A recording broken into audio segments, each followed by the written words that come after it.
ठीक आहे. 5 number form आपण बघूया.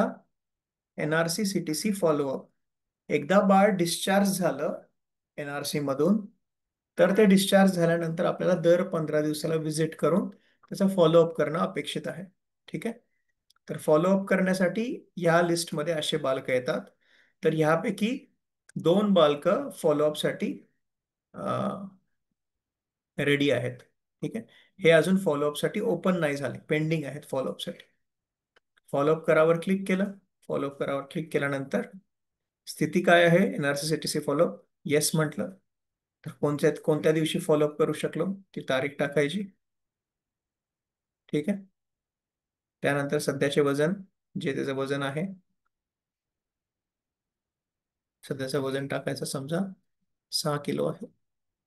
उंची टाकायची, उंची समजा 80 सेंटीमीटर आहे.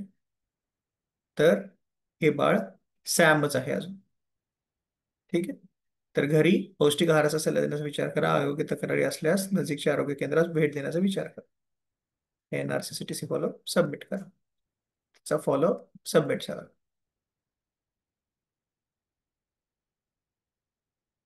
ठीक आहे. हे रिसेंट फॉलो पण पेंडिंग फॉलो. त्यानंतर हा आहे एक, याच्या बाळाचं फॉलोअप करायच्यावर क्लिक केलं. नाही म्हटलं, नाहीचं कारण सांगायचं. स्थलांतरित झालं. सबमिट करा.